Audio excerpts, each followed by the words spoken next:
அண்மை செய்தியை பார்த்துக் கொண்டிருக்கிறோம்.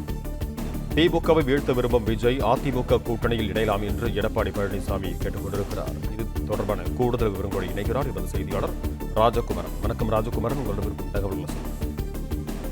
திமுகவை வீழ்த்த விரும்பக்கூடிய அந்த ஒருமித்த கருத்தில் இருக்கக்கூடிய கட்சிகள் அனைத்தும் அதிமுகவுடன் கூட்டணி அமைக்க வேண்டும் என்ற தன்னுடைய விருப்பத்தை மீண்டும் ஒரு முறை எதிர்க்கட்சி தலைவர் அதிமுக பொதுச் செயலாளர் எடப்பாடி பழனிசாமி வெளிப்படுத்தி இருக்கின்றார்.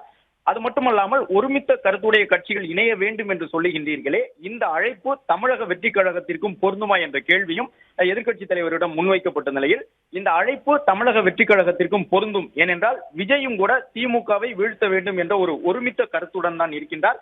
எனவே தமிழக வெற்றி கழகமும் அதிமுகவுடன் கைகோர்க்க வேண்டும் என்கின்ற ஒரு விருப்பத்தை, அழைப்பினை தற்பொழுது அதிமுக பொதுச் செயலாளர் எடப்பாடி பழனிசாமி இந்த செய்தியாளர் சந்திப்பின் மூலமாக வழங்கியிருக்கின்றார்.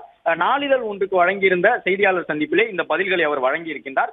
ஏற்கனவே தமிழக வெற்றி கழகம் தொடர்பாக அதிமுக, தாவேகா அதிமுகவுடன் கூட்டணி அமைக்க வேண்டும் என்ற விருப்பத்தை வெளியிட்டு வரக்கூடிய சூழ்நிலையில் அதிகாரப்பூர்வமாக தமிழக வெற்றி கழகத்திற்கும் அதிமுகவிற்கும் இடையே கூட்டணி பேச்சுவார்த்தைகள் எதுவும் நடைபெறவில்லை என்பதை உறுதி செய்திருக்கக்கூடிய அதிமுக பொதுச் செயலாளர், என்றாலும் அதிமுகவுடன் தமிழக வெற்றி கழகம் கைகோர்க்க வேண்டும். ஏனென்றால் அனைத்து கட்சிகளுக்கும் அதிமுக, தாவேகா உள்ளிட்ட கட்சிகள் ஒருமித்த கருத்துடன் தான் இருக்கின்றன என்று சொல்லியிருக்கிறார். மேலும் நாம் தமிழர் கட்சியும் அதிமுகவுடன் இணைய வேண்டும் என்ற விருப்பத்தை அதிமுக பொதுச் செயலாளர் வெளிப்படுத்தி இருக்கின்றார். தேர்தலுக்கு இன்னும் 8 மாத காலம் இருப்பதால் நாம் தமிழர் கட்சியுடனும் தேர்தல் உடன்பாடு எட்டப்படக்கூடும் என்பதை மறைமுகமாக வெளிப்படுத்தக்கூடிய விதமாக திமுகவை வீழ்த்த வேண்டும் என்ற ஒருமித்த கருத்துடன் இருக்கக்கூடிய நாம் தமிழர் கட்சியும் இணைய வேண்டும். ஆனால் இப்பொழுதே அது தொடர்பாக பேச்சுவார்த்தை நடக்குமா என்ற கேள்விக்கு பதிலளித்த அவர், இன்னும் தேர்தலுக்கு 8 மாதங்கள் இருக்கின்றன, எனவே எதுவும் நடக்கலாம் என்ற கருத்தை சொல்லியிருக்கின்றார்.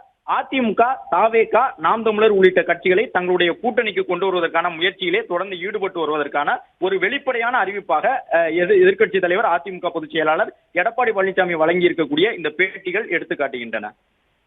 பிளே ஸ்டோர் மற்றும் ஆப் ஸ்டோரில் இருந்து பாலிமர் செயலியை QR கோடு மூலம் பதிவிறக்கம் செய்யுங்கள். செய்திகளை உடனுக்குடன் பெறுங்கள்.